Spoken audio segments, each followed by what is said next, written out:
All praise the Lord. Esther గ్రంథం నుండి ఒక ఆత్మీయ సందేశం. మన జీవితంలో కొన్ని సందర్భాలు యాదృచ్ఛికంగా జరిగినట్లు కనిపిస్తాయి. కానీ ఎస్తేరు గ్రంథం మనకు ఒక గొప్ప సత్యాన్ని నేర్పుతుంది. దేవుడు నిశ్శబ్దంగా ఉన్నప్పటికీ ఆయన పని చేయడం ఎప్పుడూ ఆపడు.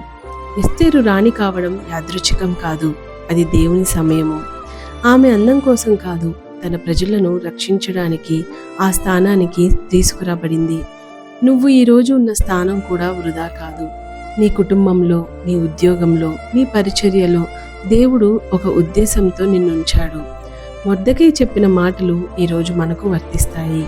ఎస్తేరు గ్రంథం 4వ అధ్యాయం 14వ వచనంలో, నీవు ఈ సమయమును బట్టియే రాజ్యమునకు వచ్చితివేమో ఆలోచించుకో అని ఎస్తేరుతో మొర్దెకై గారు చెప్తారు. భయముతో వెనకడుగు వేయకు, ప్రార్థనతో ముందుకు అడుగు వేయి. దేవుడు సరైన సమయంలో సరైన తలుపులు తెరుస్తాడు. నీ పరిస్థితి నీకు ముగింపు కాదు, అది దేవుని ప్రణాళికకు ఆరంభం. ఆయన సమయాన్ని నమ్ము, ఆయన పిలుపుకు విధేయుడుగా ఉండు. నీ జీవితము అనేక మందికి ఆశీర్వాదం అవుతుంది. దేవుడి ఈ మాటలు మన వెనుకల్లో ఫలింపచేయునుగాక. ఆమేన్.